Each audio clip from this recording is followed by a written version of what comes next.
Welcome to Live Daf, your online Daf Yomi Shir. Shalom Aleichem and welcome back to today's Daf Hayomi, Maseches GITTEN Daf Yud Aleph. We are holding on the 12th line from the top of the Amud. Tanya, Omar Rabbi Lazar Rabbi Yesi. So let's backtrack for a moment to our Mishnah. We got a question. A document issued by the Arkois, by the official court system of the Oidei Kechavim. Can we use that shtar? Is that shtar kosher? Well, we sort of had two categories of documents. The first would be a shtar mecher, a document which is simply, recording an event, serving as a proof, as a backup, as a raya, that in fact the mechira, the sale took place. In that sense, we say, well, the goyim are to be believed. They're not going to risk their reputation and produce a false document. So we assume that it in fact reflects an actual event.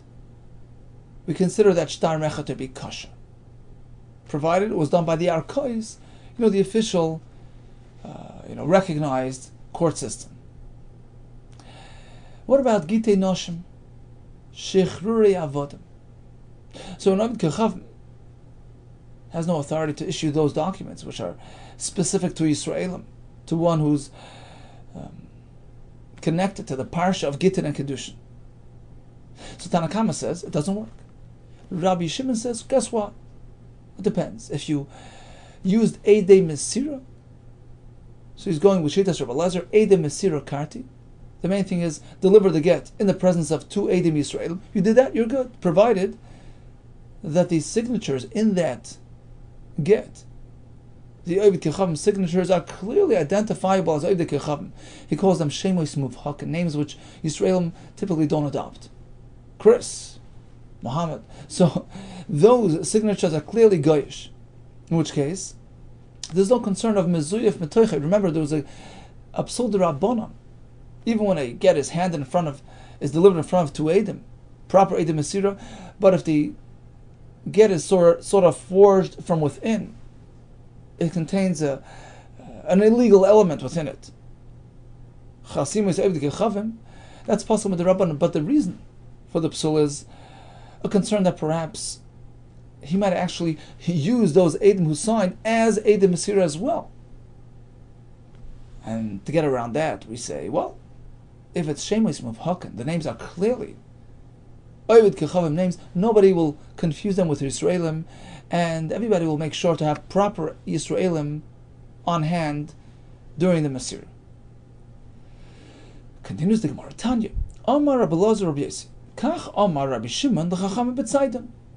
Rabbi Shimon, who says a get isha in this manner is valid, argued his case to the Chachamim when they were in the town of Tzaidan, and he said, look, the discussion doesn't begin today. It's already something discussed by the previous deiries, in the time of Rabbi Akiva. Rabbi Akiva and Chachamim, there was never a discussion or a dispute between Rabbi Akiva and Chachamim regarding this case. Akalash Torahs, Ha'olen Ba'arkois, Shlev Kechavim, documents issued by the non-Jewish court system, Sha'afa B'Shachosmei and Oidei Kechavim, even if they're signed by the Oidei Kechavim, Ksherim, they're okay. Vafilu Gittin Noshim, V'Shechrurei Avodim, even a get can work, provided it was handed over in front of Yisraelim, provided that the names within the get are Shemois Muvhakim, in which case nobody will confuse them with Yisraelim. The only discussion pertained to the following case. If it was done informally, if the shtar mecher, the sale document, was done in private, informally, by a plain citizen, not through the official court system. In this case, we have a machlekes. Rabbi Akiva machshir, even in this case, Rabbi Akiva says it's okay because even a non-Jewish private citizen will not dare to forge a shtar. He has fear of the authorities, lest he be locked up. So bottom line is, even a shtar nasa behedit is okay. Chachamim say, no, strictly arkois, but otherwise not. Chutz megitei noshim, v'shechrurei avodim, but a get isha, or a shichrur of an eved, even if it was done behedit, would be okay, provided it was delivered in front of Eidim Mesira, like we explained before. So we have another shita which is mekel, even more than before, Rabbi Akiva. A regular shtar, even done al yidei hedyat, is okay. Rabban Shem Gamliel Omer, he's actually more machmer. Af elu ksherin b'makom she'en Yisrael chosmen. Even these shtarim, gittin v'kiddushin, the gittei isha and the shichra of the avodim, which we say are considered kosher, provided they were delivered in presence of Eidei Yisrael, Eidei Masira, and signed by goyim with shemos mubhakim, which precludes any confusion. That is only provided it meets another criterion. It is b'makom she'en Yisrael chosmen. You're in a town where the Israelim don't typically get involved. The goyim don't let them participate in legal matters and sign their names on documents, in which case there's no chance that anybody will think that these signatures on this get are Yisraelim and use them for Eidei Masira. So two conditions have to be met. The names on the get need to be clearly non-Jewish names, and it's a makom where Yisraelim never participate. But in a town where a Yid will sign a shtar, loy, in this town you cannot make use of a get isha, even if it features shemos mubhakim, clearly non-Jewish names, and it was written by Yisrael and handed over to the isha in presence of Yisraelim, Eidei Masira.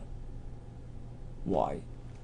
Because perhaps fine, this get was signed by a guy, it's clearly a guy, he'll never use it as Eidei Masira. But maybe the next get, tomorrow, will be signed by a guy with a regular name, a name that, sometimes Yidden do adopt. And in that case, people will say, well, this is a Yid that signed it, come, we can use you for the Eidei Masira as well, even though he's really a guy. So that's what Shimon says. It only works provided that in this makom Yisrael never sign. The goyim don't let them. So there's never a chance that people will think the signatures are Yisrael and use them for Eidei Masira. Says the Gemara, makom she'en Yisrael chosmen. So even if it's a place where Yisrael don't sign, Nami, there as well, ligzar, we should make a gzera. Or to makom she'Yisrael chosmen. Well, if you rely on the get over here, maybe you rely on this type of get in the next town as well, a place where Yisraelim do contribute, and then people will say, well, the signatures on this get are really Yisraelim, and we rely on them for the Eidei Masira, not knowing that really they're goyim. So basically, if you're telling me that we have to be machmer, even when we have a get with chasimos kechavim with shemos mubhakim, we can't use this get because perhaps the next get will feature the kechavim signed without shemos mubhakim, and there people will say, well, these names can go either way. Maybe they're really Israelim, and we'll use these Edom as Eidei Masira. So just as you have that concern, that gzera, that this can lead to that, likewise, even if you're in a town where Yisraelim don't participate, so now it precludes any chance that these signatures are Yisraelim, and therefore nobody will use them for Eidei Masira. But maybe in the next town where Yisraelim do contribute, people will make that mistake. Because if we are machshir to get in this town, maybe they'll be machshir to get in the next town, using the Eidim who signed on the shtar, not knowing that they're goyim. Says the Gemara, that's going a bit too far. Shma b'shma michlef. Well, if you're in a town where Yisraelim do take part in legal proceedings and do contribute and do sign documents, in this case we could say, look, even though we have shemos mubhakim, which are clearly goyim, but tomorrow it might not be clearly shemos mubhakim, and you'll think they're Jewish. So there's room for confusion. Asher b'asher le'michlef. But one town with the other are not confused, meaning the fact that we allowed it in this town, because in this town Yisraelim don't contribute, and it's clearly signed by goyim, which precludes any confusion. Nobody's going to confuse that with the next town, where Yisraelim do contribute, and follow the same process there. It's too far apart, it's clearly distinctive, and there's no room for gzera. So let's just summarize this piece of Gemara. A shtar issued by a Ovid Kechavim. Kosher or not, all depends. We have basically two categories. A shtar which is serving as a shtar raya, to prove a fact, to prove a mecher, testimony about a transaction.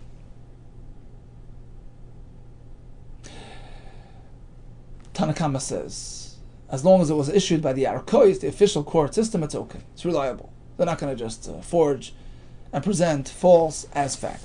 Rabbi Kiva takes it a step further. Even a hedyot, a regular Oibd Kicham, will not dare do that. You can rely on it.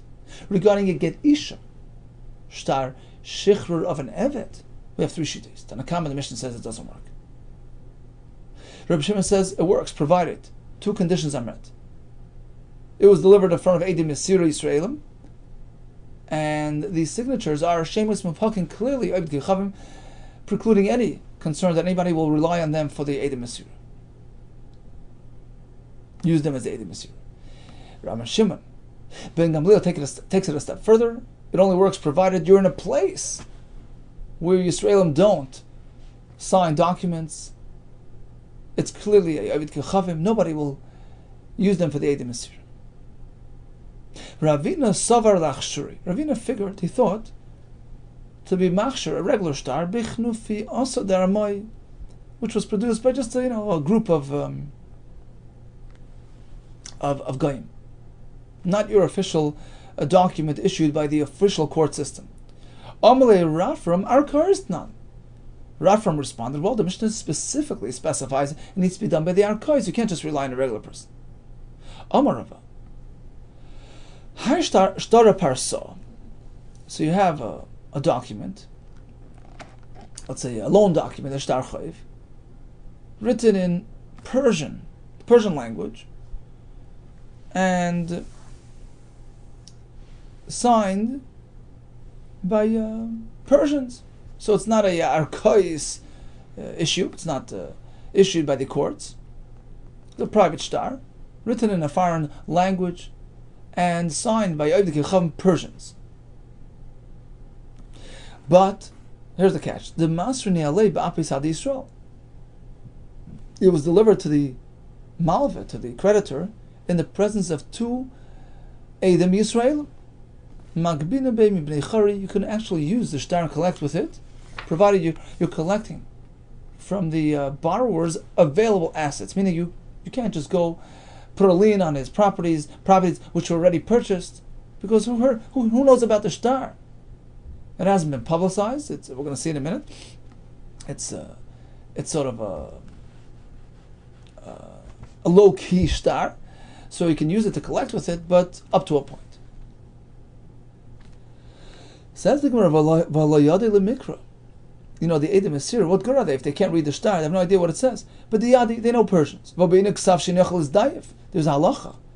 When you write a document, it has to be recorded on parchment which had been coated with gall powder, which precludes any forgery and erasure. So it needs to be a shtar, ksav, sheniachal zayif, v'leki, you don't have it here.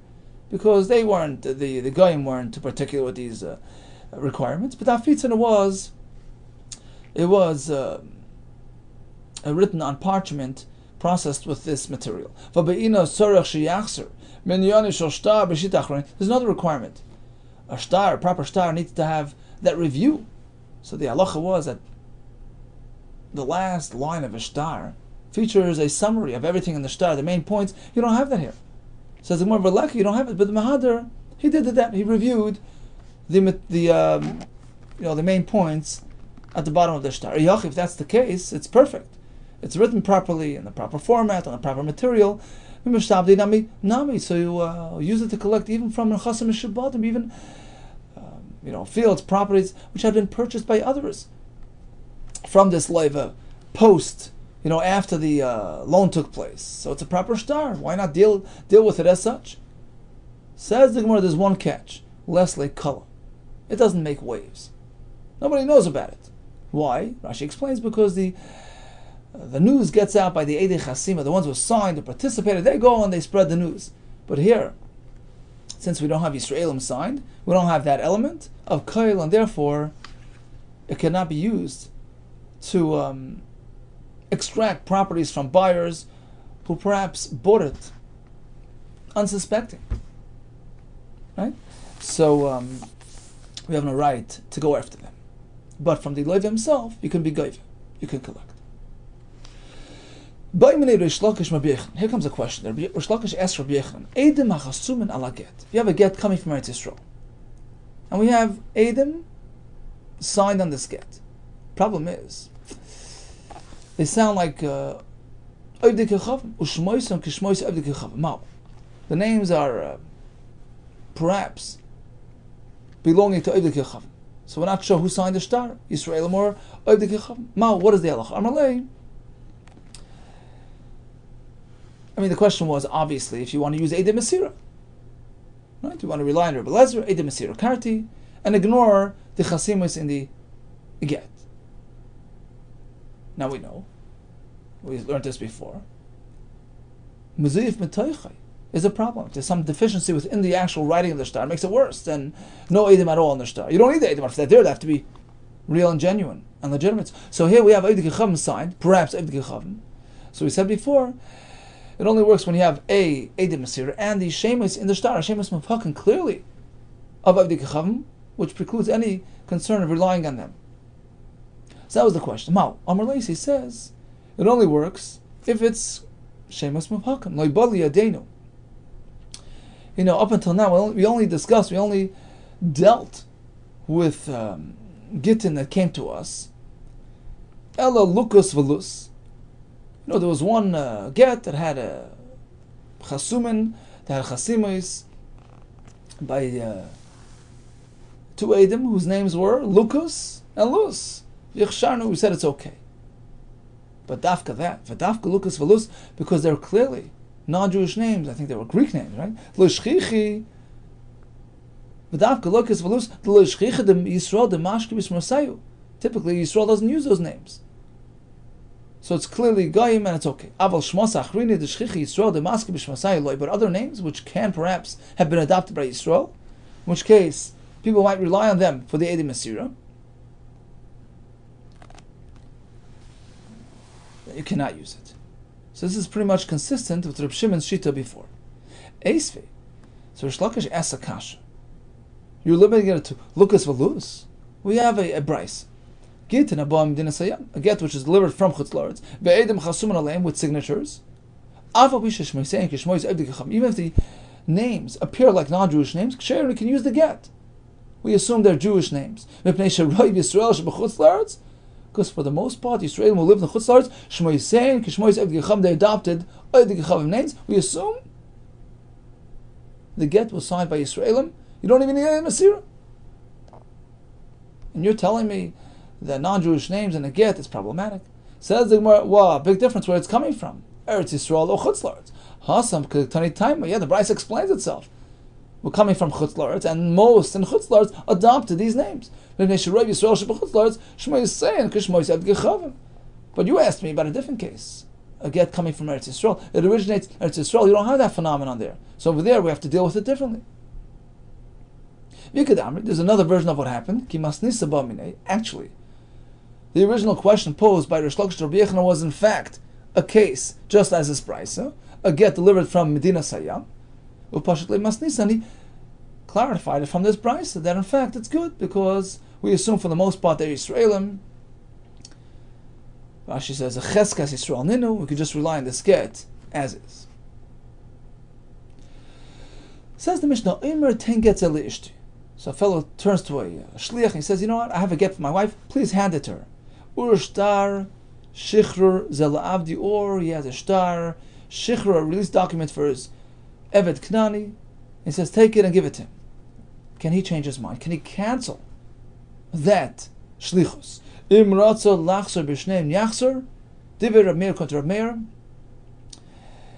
These things are detrimental to the isha, detrimental to the eved.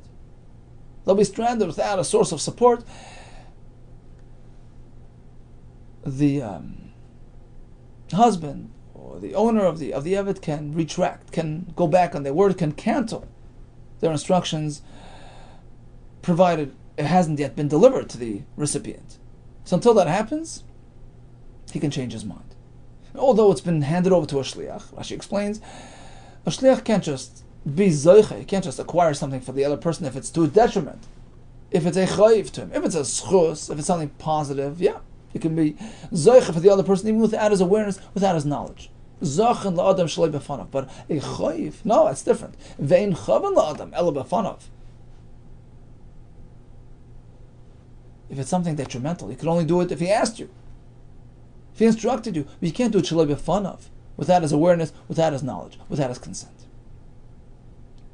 So according to Rav Meir, in both cases, we consider it something negative, a chayiv, and therefore, until it actually reaches its recipient, its intended recipient, the isha or the eved, the person could change his mind. You're right, by a get, yep, she's losing a source of income, so it's considered a chayiv. He can backtrack. But now when it comes to releasing an eved, why? Because the eved isn't really losing much. In any case, the owner could have just abandoned him and not supported him, so letting him go is the biggest chus for him, and can it be done even without his consent. And as soon as the shliach takes possession of this shtar on behalf of the eved, he's free. Sorry, he's not free, but the owner can't change his mind. But when it comes to a chayiv, like in the case of the isha, which she's losing her source of income and support, financial support, is considered a chayiv, and can only be done with her consent. And he explains, Shem Yirtze, because if the person decides to stop supporting his eved, Rasha, he has the right to do that. So basically, he isn't losing much by going free. When it comes to his wife, he decides to stop supporting her, he can't, he's committed to her. So there, it's to her detriment. And therefore, it's not a done deal. He can change his mind. Omar Lahem, the Chacham responded to, Rav Meir responds to the Chacham. How can you differentiate between the two? Suppose the Eved was an Eved of a Kohen. By going free, he loses access to Truma, which he only had on account of his owner. So letting him go is a Chayiv. Just like by the Isha. If she's an Isha of a Kohen, she has a right to eat Truma as long as she's married to him. So in both cases, it's a Chayiva.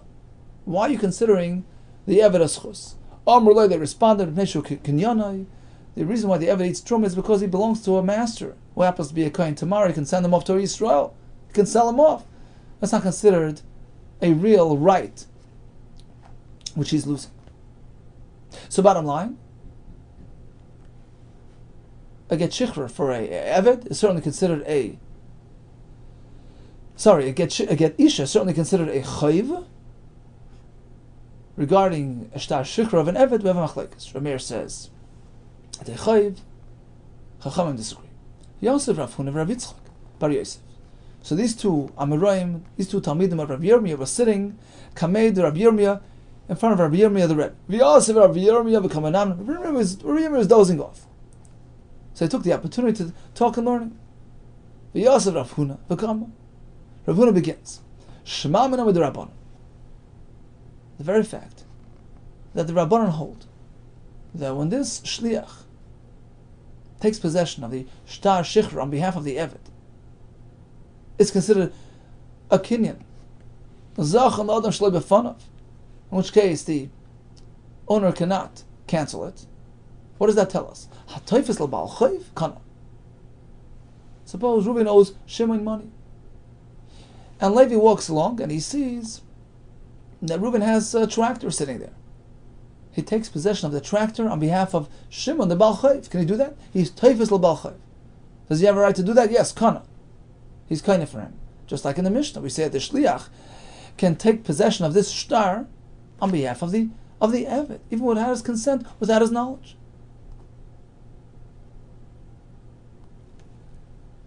Because it's a chus for him. Amalei Rav Yitzchak Bar Yosef. So he asked Rav Huna, do you mean va'afilu b'makim shechav l'acherim, even if he's taking possession of this item for the sake of the Baal Chayv, in a case where there are other creditors after Reuven as well, can he do that? Even if he's really interfering with others. So it's a big chiddush. I can step in and sort of represent my friend Shimon, even at the expense of the other creditors? Amrle, he says, yeah, for sure, why not? Adahachi, as this was going on, Itar Bahu Rav Yirmeh. So Rav Yirmeh wakes up.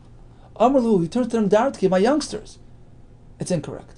Hachi Amar Rabbi Yechanan. Rabbi Yechanan says it doesn't work. Hatayfis l'bal chayv. B'malkim shechav l'acherim. Loikana. If a person steps in and grabs something for the sake of a bal chayv, if it's at the expense of other creditors, it doesn't work.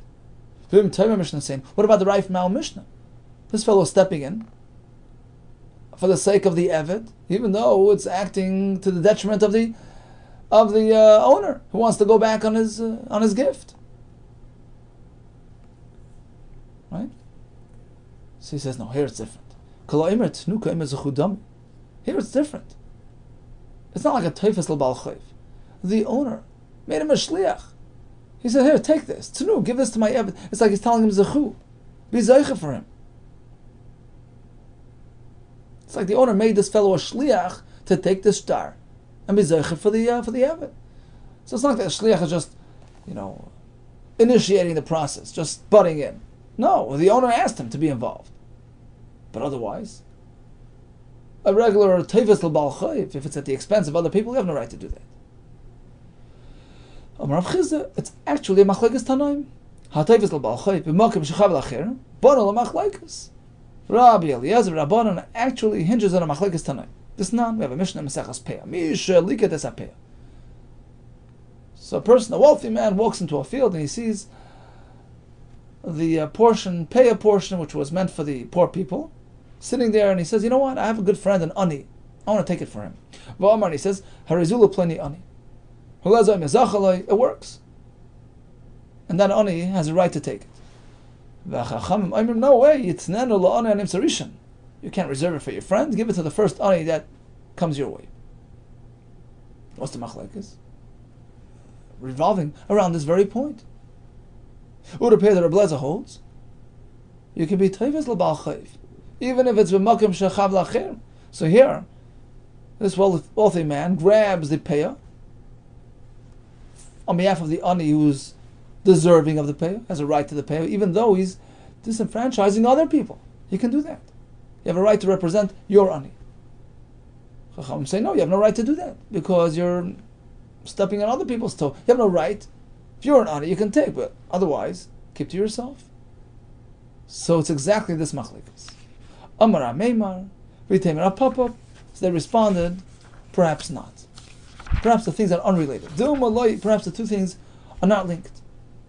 So the discussion by Peah has no connection to our discussion about Bal Chayv. Ad kan like Rabbi Lezer Hasan. Perhaps it's only over there Rabbi Lezer allows this to work. Elo de migu. He has a theoretical, conceptual right to this grain as well.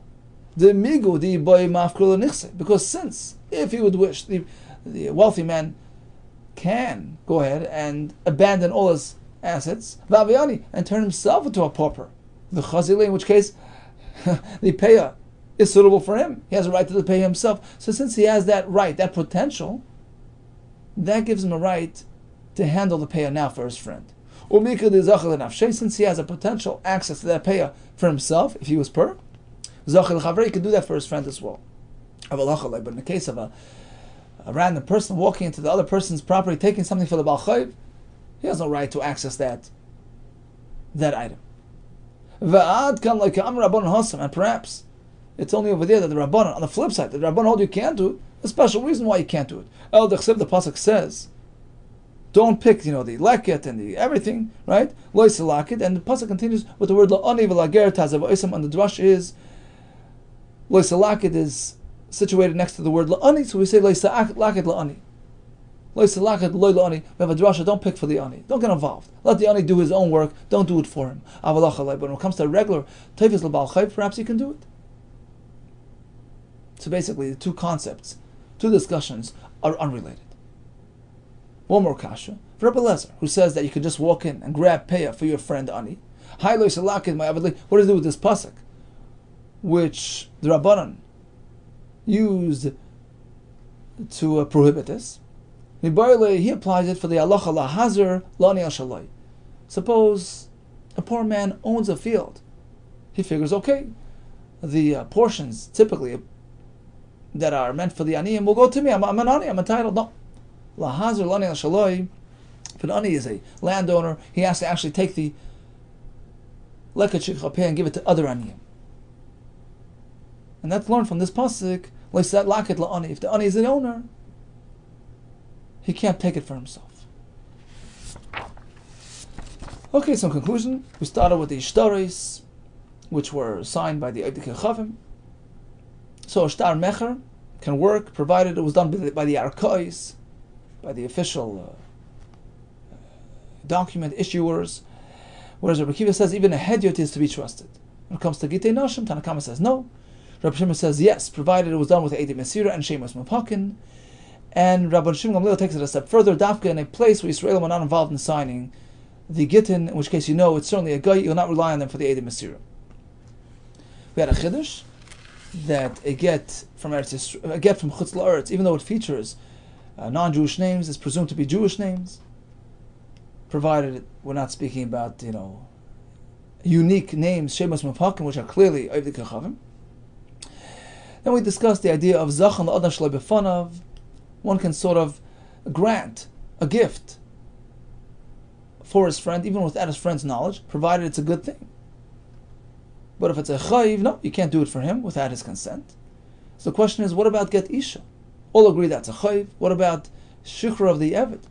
Rameir says it's a chayiv. Chachamim disagree.